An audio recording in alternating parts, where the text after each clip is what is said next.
jeunes qu'on connaît pas très bien. Et puis il y a des anciens, il y a Demo Faucon, il y a le retour évidemment de Stéphane Traîneau dont on est obligé de parler. Et puis chez les filles, une équipe de France un peu plus stable, j'allais dire, avec Anne-Sophie Mondière, avec Céline Lebrun. C'est des jeunes filles qui sont identifiées, qui sont très connues déjà.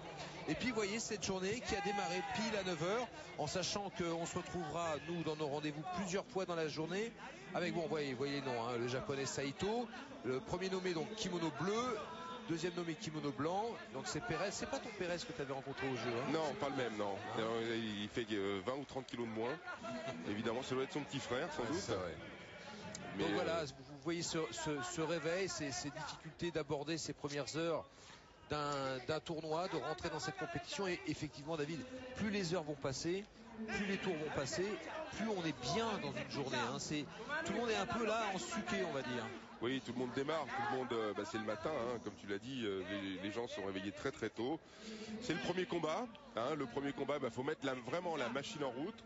Il faut se lancer dans cette compétition sur les bons rails, et pour chaque athlète, eh bien, c'est un petit peu plus difficile que pour d'autres.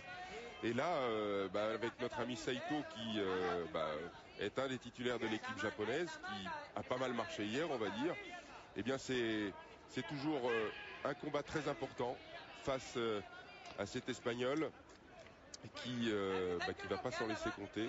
Les Espagnols qui ont une belle équipe masculine et féminine, mais que ce soit chez les Japonais, les Espagnols, les Russes, les Français, les Hongrois, etc., on est là en phase de préparation, en phase de programmation, en phase de sélection pour les Jeux Olympiques de Pékin.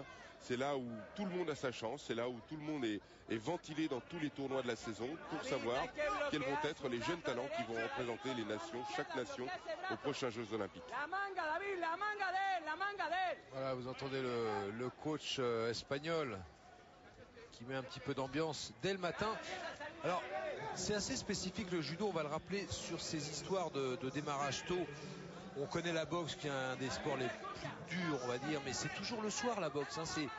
C'est des soirées de boxe. Et puis on retrouve le judo, la lutte, c'est les premiers combats très âpres, très durs. C'est pareil, l'athlète, on court rarement des compétitions à 9h du matin.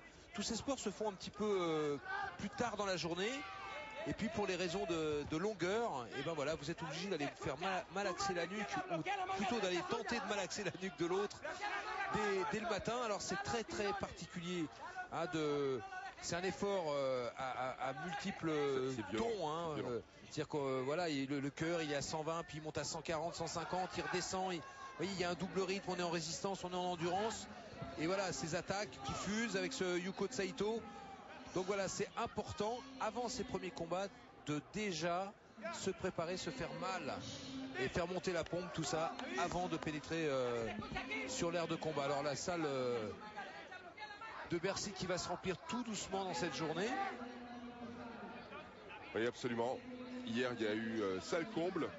Ouais. Voilà, les athlètes se réajustent, c'est important parce que ça permet de correctement prendre sa garde, le kimono. Et ça, c'est fondamental. On va rappeler, David, les deux paramètres qui ont été, qui ont éclairé notre journée hier. C'est l'abandon de la zone rouge sur les tatamis que vous avez pu suivre dans les compétitions précédentes qu'on vous a passées sur le canal, et notamment les Jeux. La Fédération française et l'Union européenne ont décidé de faire un test assez probant, hein, David. Tout à fait, ça va permettre d'avoir un judo, et on l'a constaté hier. D'enlever cette bande. Voilà, on enlève cette bande, mais ça va permettre d'être moins pollué, sans que ce soit péjoratif. Et ça, c'est un super mouvement Uchimata, hein. On lance entre les jambes, le japonais revient au score et repasse devant l'espagnol.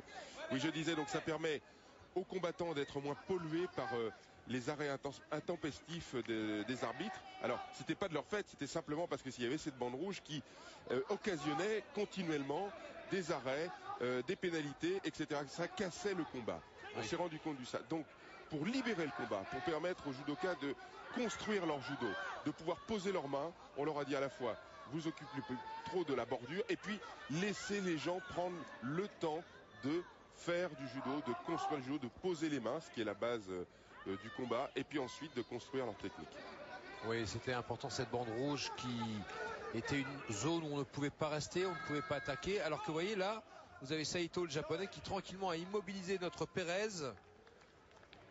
Enfin, notre Pérez, non, c'est pas notre Pérez, on connaît même pas le pauvre. Enfin bon, voilà. Ouais, ça c'est un tour de chauffe hein, pour notre ami japonais. Voilà, premier tour. Moins de 90 kg, la catégorie de Frédéric de Montfaucon. Notre ancien champion du monde, ancien médaillé olympique. Ancien, non, enfin, depuis toujours, mais il est un petit peu en baisse de régime, malheureusement, Fred. Oui, il se cherche, Fred. Puis il y a des jeunes qui sont passés devant, Stingelmann. C'est long, hein, c'est long une carrière, donc il y a des hauts et des bas. Et... On revoit le Ushimata là. On n'en a pas vu beaucoup hier, on a vu beaucoup de mouvements sur l'arrière. Assez classique. Alors vous voyez, plutôt pas hanché, ce Ushimata, il est fait avec la jambe. Ouais. Mais avec une belle continuité au sol. Et ce qui était intéressant dans ce mouvement,